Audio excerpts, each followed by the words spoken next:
Hello guys, ഇതെന്താണെന്ന് മനസ്സിലായല്ലോ അല്ലേ? പാലടയും ബോളിയും പഴവും പപ്പടും. ഇന്ന് ഞാൻ പാലടയുടെ റെസിപ്പി ആയിട്ടാണ് വന്നത്. ഇപ്രാവശ്യം ഓണത്തിന് എനിക്കായിരുന്നു പായസത്തിൻ്റെ ഡ്യൂട്ടി. പാലട ഞാൻ ആദ്യമായിട്ട് ഉണ്ടാക്കുകയാണ്. ഇന്ന് ആദ്യമായിട്ട് കഴിക്കാനും പോവാണ്. ഇത്രയായിട്ടും ഞാൻ പാലട കഴിച്ചിട്ടില്ല. സേമിയൊക്കെ കഴിച്ചിട്ടുള്ളൂ. പാലട അങ്ങനെ കഴിക്കാൻ തോന്നിയിട്ടില്ല. പക്ഷേ ഇന്ന് കഴിച്ചപ്പോൾ എനിക്ക് സത്യം പറഞ്ഞാൽ നഷ്ടമായിട്ട് തോന്നി, ഇത്രയും കൊല്ലം കഴിക്കാതിരുന്നത്.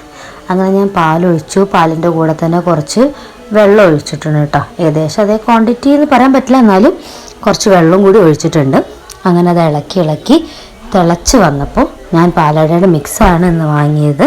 ആ 2 പാക്കറ്റ് വാങ്ങി, അത് രണ്ടും അങ്ങനെ തന്നെ എടുത്ത് അതിലേക്ക് ചേർത്തു. എന്നിട്ട് 2 പ്രാവശ്യം നെയ്യും ചേർത്ത് കൊടുത്തു. എന്നിട്ട് നല്ലതുപോലെ ഇളക്കി കുറുക്കിയെടുത്തു. പക്ഷെ എന്താ വെച്ചാൽ ഇത്രയും കാലമായിട്ട് കഴിക്കാത്തതുകൊണ്ട് തന്നെ ഇതിൻ്റെ വേവും കാര്യങ്ങളും എനിക്കറിയില്ല. അതുകൊണ്ട് പാക്കറ്റിൽ 10-20 മിനിറ്റ് മതി എന്ന് പറഞ്ഞെങ്കിലും ഞാൻ ഏകദേശം ഒരു 3/4 മണിക്കൂർ അല്ലെങ്കിൽ ഒരു 1 മണിക്കൂറിൻ്റെ അടുത്ത് തന്നെ ഞാൻ ഇളക്കിയിട്ടുണ്ട്.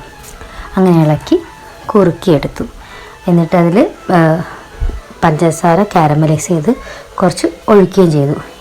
എന്നിട്ട് ഞങ്ങൾ തണുത്തപ്പോൾ ബോളിയുടെയും പഴത്തിൻ്റെ പപ്പടത്തിൻ്റെ കൂടെ കഴിച്ചിട്ടോ. വളരെ സൂപ്പറായിരുന്നു ആ കോമ്പിനേഷൻ. എനിക്കും മക്കൾക്കും എല്ലാവർക്കും നല്ലപോലെ ഇഷ്ടപ്പെട്ടു. ഇത് ഒന്നുകൂടി ഉണ്ടാക്കണം എന്നുണ്ട്. ഇനി അടുത്ത പ്രാവശ്യം ഞാൻ ബോളിയുടെ റെസിപ്പി കാണിച്ചു തരണം കേട്ടോ, ഞാൻ എങ്ങനെ ഉണ്ടാക്കിയതെന്ന്. എന്തായാലും എല്ലാവരും കഴിച്ചു നോക്കണം. വമ്പൻ സാധനമാണ്.